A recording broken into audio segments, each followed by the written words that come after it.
Hello friends, নতুন আরেকটি ব্লগে তোমাদের সকলকে স্বাগত জানাই।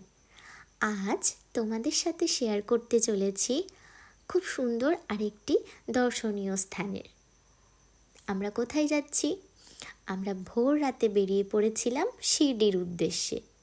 দেখো, ভোরবেলা আমরা বেরিয়ে পড়েছি। রবিবারটা ছুটির দিন থাকে, তো মাঝে মাঝে প্রত্যেক সপ্তাহে রবিবার করে ঘুরতে যাওয়া হয় না। এক এক সপ্তাহে মনে হয় আজকের রবিবারটা একটুখানি ঘুরতে গেলে মন্দ হয় না। তো আমরা সেইভাবেই প্ল্যানিং করেছিলাম যে শিরডি যাব বলে। শিরডি হলো সাই বাবার বাসস্থান। খুব সুন্দর মন্দির রয়েছে আর পাহাড়ি রাস্তা, দেখতে খুব সুন্দর লাগে। কিন্তু আমাদের ভোরবেলা বেরিয়ে পড়তে হয়েছিল, কারণ আমাদের বিকেলের মধ্যে আবার ব্যাক করতে হতো রুমে। তো যাই হোক, রাস্তা সেরকম একটা জমজমাট ছিল না। যখন আমরা মেন রোডে উঠলাম তখন গাড়ি ঘোড়া পাস হচ্ছিল। তো অনেক বড় বড় গাড়ি যাচ্ছিল, লরি সাইড দিচ্ছিল। তো একটু একটু ভয় করছিল যে কখন ভোরের আলো ফুটবে, একটু পাহাড় নেচারের ভিউ দেখতে পাবো। এইভাবে গাড়িতে বসে থাকতেও বোরিং লাগছিল। তো যাই হোক, আমরা যাচ্ছিলাম শিরডিতে। শিরডি ভারতের মহারাষ্ট্র রাজ্যের একটি শহর এবং তীর্থস্থান। শিরডি আহমেদ জেলার রাহাতো তালুকে অবস্থিত। মেনলি শিরডি সাই বাবার বাসস্থান।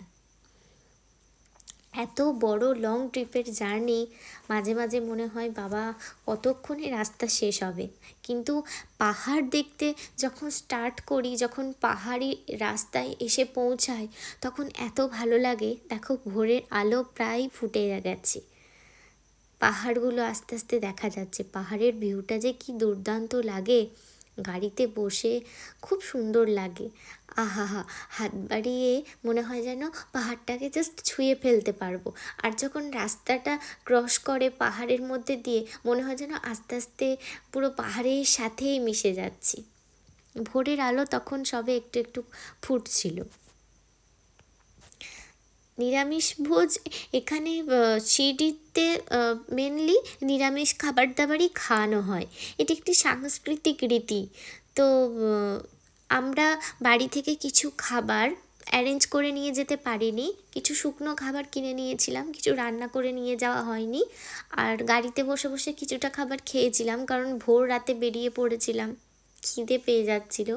শুকনো খাবার, বিস্কিট, ওই চিপস, ফ্রুটস জাতীয় কিছু ড্রাই ফ্রুটস, এই সমস্ত নিয়ে নিয়েছিলাম। তো দেখো, আস্তে আস্তে পুরো সকাল হয়ে গেছে।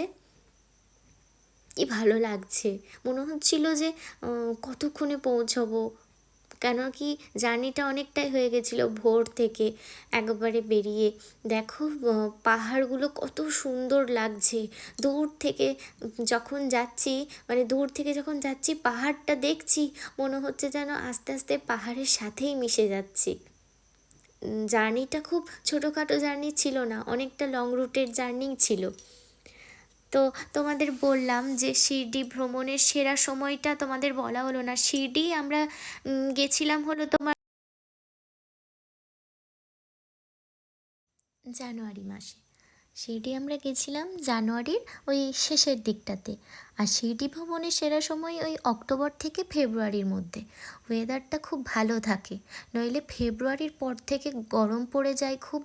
আর এত গরম পড়ে, পুনের সাইডে মহারাষ্ট্রের দিকে এত গরম থাকে যে দিনের বেলায় বেরোনোই যায় না। প্রচণ্ড সূর্যের তাপ থাকে, সে মানে এক ভয়ঙ্কর অবস্থা হয়।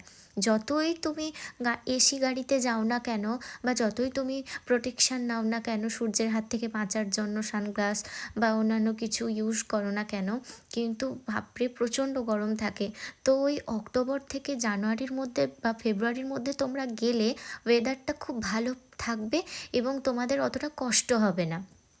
অনেকটা লং রুটের জার্নি তো, আর পাহাড়ি রাস্তা এমনি খুব গরম হয়। তো যাই হোক, তোমরা যদি কেউ যাও তাহলে অক্টোবর থেকে ফেব্রুয়ারির মধ্যে যেতে পারো। তো আমরা প্রায় পৌঁছে গেছি, অনেকটাই কাছাকাছি চলে এসেছি। আমি তো বারবারই আমার মিস্টারকে জিজ্ঞাসা করছিলাম যে আর কতটা রাস্তা, কারণ আমরা আবার মন্দিরে যাব, মন্দিরে গিয়ে ওখান থেকে পুজোর জিনিস কিনে পুজো দিতে হবে, একটু ঘুরে দেখব। এত আসলে গাড়ির ভেতরে বসে না একটু বোরিং ফিল হচ্ছিল। পাহাড়ের নেচার সবসময় ভালো লাগে, কিন্তু বাইক রাইডিং করে গেলে বেশি ভালো লাগে। তো আমরা তো কিছু খাবার সেরকম বানিয়ে নিয়ে যেতে পারিনি, কিন্তু আমার একটা এক্সাইটমেন্ট ছিল যে এখানে নিরামিষ কিছু খাবার কিনে খাওয়ার। কারণ আমি শুনেছিলাম যে নিরামিষ খাবারের মধ্যে পোহা, ক্ষীর বা ছানা, মশলার সাথে পুরি, ভাত, তরকারি, তারপর ডাকরি দিয়ে থালি, সাবুদানা, খিচুড়ি, এই সমস্ত খাবারগুলো ওখানে পাওয়া যায়।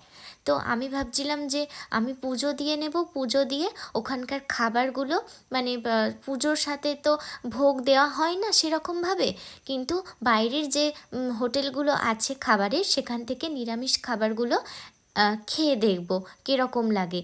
তো আমি ওই জন্য আমার মিস্টারকে বলছিলাম যে ওখানে কোনো খাবারের ব্যবস্থা আছে কি না মন্দিরের ভেতর, জিজ্ঞাসা করছিলাম। তো ও ও বলল যে সিঁড়িতে ভক্তদের বিনামূল্যে খাবার পরিবেশন করা হয়, যারা যায় তাদের এমনি কোনো ফিজ না নিয়ে তাদের খেতে দেওয়া হয়।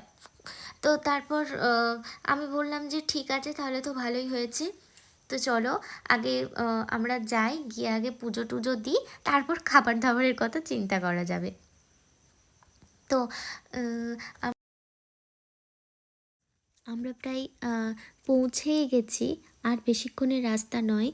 তো প্রায় আমরা মন্দিরের কাছাকাছি চত্বরে চলে এসেছি। দেখো তোমরা দেখতে পাচ্ছ আস্তে আস্তে মানুষজন ওই মন্দিরের ওই দিকেই যাচ্ছেন মন্দির ঠাকুর দর্শন করার জন্য।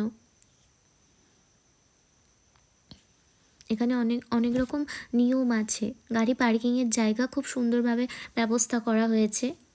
তো আমরা আস্তে আস্তে গাড়িটাকে রাস্তার মানে মন্দিরের ভেতরের যে রাস্তাটা সেইখান দিয়ে পার্কিংয়ের দিকে নিয়ে যাচ্ছিলাম আস্তে আস্তে।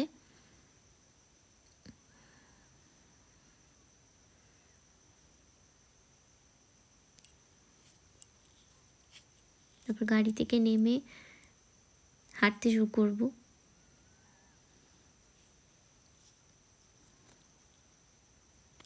লোকজনের ভিড় রয়েছে বেশ, আর এখানে অনেক রকম দোকানেরও ব্যবস্থা রয়েছে। তোমরা দেখতে পাচ্ছ যে অনেক রকম ফলের দোকান বসেছে।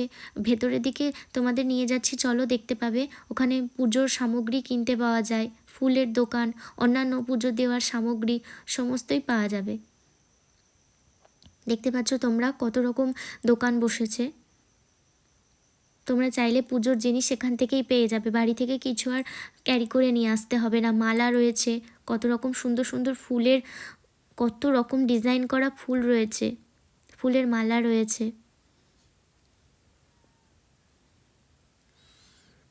মোবাইল লকার, মানে দুঃখের বিষয় হলো তোমাদের, মানে এটাই সবচেয়ে দুঃখের বিষয় হলো যে মোবাইল এখানে জমা দিয়ে যেতে হয়।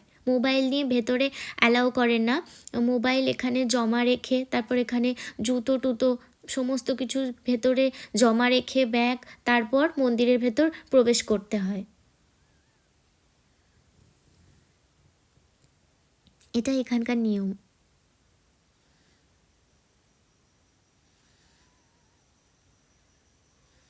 দেখো যারা গেছে তারা কিন্তু সবাই যাচ্ছে, যারা তারা কিন্তু জুতো খুলে যাচ্ছে, মানে জুতো অলরেডি তাদের জমা দেওয়া হয়ে গেছে।